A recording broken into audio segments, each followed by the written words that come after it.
बहुत दिन बाद फिर से स्वागत है मेरे YouTube channel SP Yadav live study पर।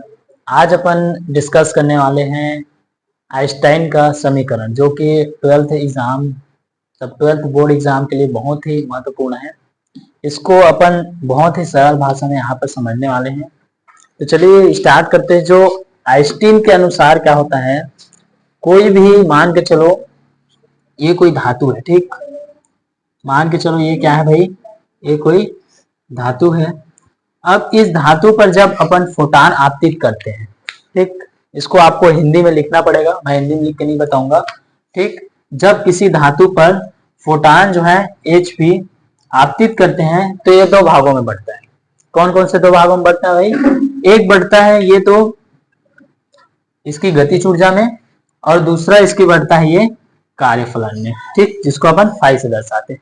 तो ये दोनों मिलके क्या बनता है, H mu is equal to E के प्लस फाई हो जाएगा, ठीक। यहां से कुछ समझ में आया? जब किसी धातु पर अपन फोटान आपतित करते हैं Hv, तो क्या होता है, ये दो भागों में बढ़ता है। पहला जो बढ़ता है उसकी गतिज ऊर्जा में, फोटान को गतिज ऊर्जा कराने में, और दूसरा जो बढ़ता है उसके कार्यफलन। कार्यफलन मतलब इलेक्ट्रॉन को बाहर निकालना भाई। इसका मात्रक हम लोगों ने पढ़ चुका है, बहुत से सारी जो चीज है वो क्लियर हो चुका है यहाँ पर, ठीक। ये हो गया। अब देखो इसका जो है समीकरण, मतलब हमें स्थापित करना है आइंस्टाइन का समीकरण, ठीक। सबसे पहले क्वेश्चन क्या बोलता है कि प्रकाश विद्युत प्रभाव क्या है, प्रकाश विद्युत प्रभाव को लिखिए और आइंस्टाइन के समीकरण को भाई सिद्ध कीजिए। हम यहाँ पर आइंस्टाइन के समीकरण को सिद्ध करेंगे। प्रकाश विद्युत प्रभाव जो है हम लोगों ने पढ़ चुका है, ठीक। तो चलिए देखिए, ये समझ में आ गया क्लियर। इसको हिंदी में लिखना पड़ेगा। जैसे मैं हिंदी में लिख देता हूँ, कई बच्चों का जो है समस्या रहता है कि हिंदी में वो ढूंढते हैं मगर इसको हिंदी में नहीं मिल पाता, ठीक। इसीलिए क्या करते हैं, इसको सबसे पहले इसका परिभाषा इसकी क्या बोलते हैं, जिसको मैंने समझाया उसको हिंदी में लिख के बता रहा हूं। जैसे जब किसी, ठीक, जब किसी धातु में फोटान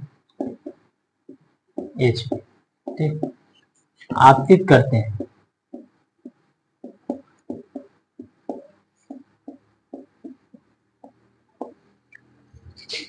तो यह दो भागों में डिवाइड होता है। कितने भागों में? दो भागों में।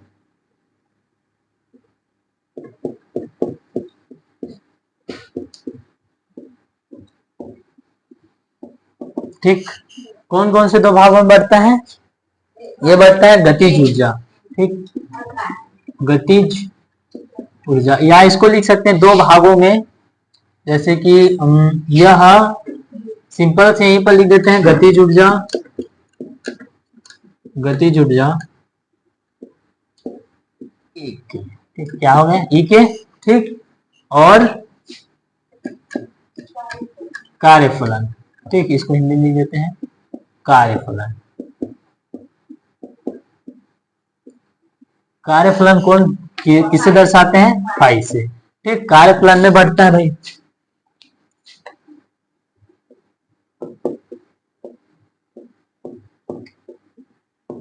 ठीक, क्लियर हुआ? अब देखो इसको कैसे दर्शाओगे, तो इसीलिए यहां पर लिखना है, तो इसीलिए ये हो जाएगा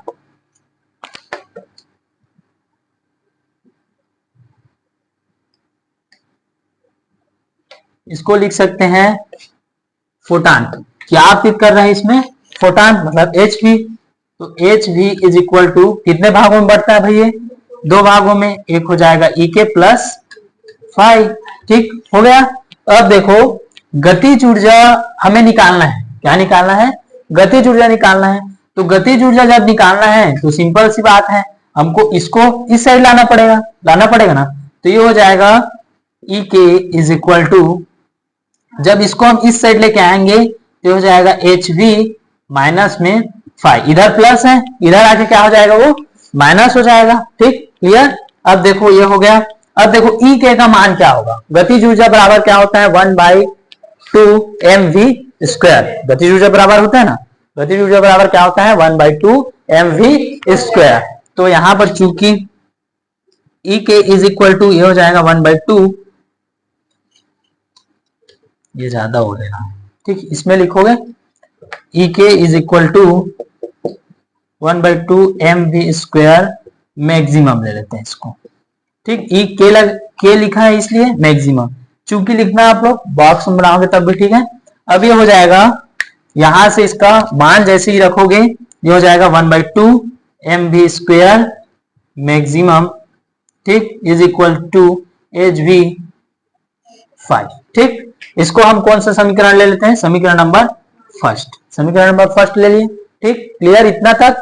ठीक, अब देखो क्या करेंगे, यहां पर देखो ये जो mv1/mv² मैक्सिमम जो होता है वो 0 हो जाएगा, और 0 कब होगा, जब जो है कार्यफलन और आपतित ऊर्जा दोनों बराबर हो जाए। ठीक, किसी धातु पर जब हम कार्यफलन और उस पर जितना ऊर्जा होता है वो 0 होने पर, यहां पर इसको हिंदी में लिख सकते हो, लिखना चाहोगे तो ये हो जाएगा,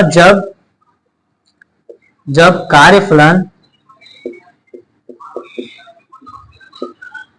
कार्यफलन बराबर आपतित ऊर्जा। ठीक,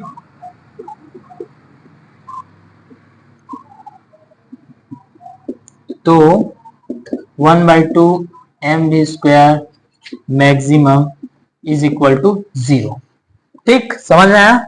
अब देखो, जब कार्यफलन बराबर आपतित ऊर्जा होता है तो 1/2 mv² maximum is equal to क्या हो जाता है, 0 हो जाता है। तो यहाँ का वैल्यू जो है वो क्या हो गया भाई, यहाँ से 0 हो गया, और ये हो जाएगा hv-5।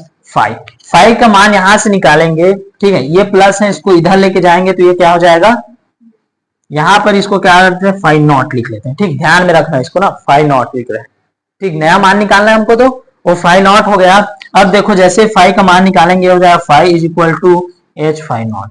अब देखो समीकरण 1 में 5 का मान रखने पर, ठीक, समीकरण 1 में 5 का मान रख दिए, यहाँ पे लिख लो समीकरण 1 में 5 का मान रखने पर।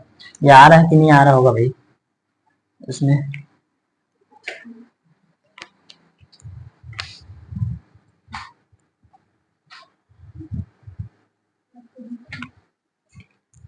यहां पर ले लेते हैं इसको। ठीक, ये हो जाएगा, देखो समीकरण 1 में इसका मान रखेंगे 5 का मान। ठीक, यहां पर देखो समीकरण 1 में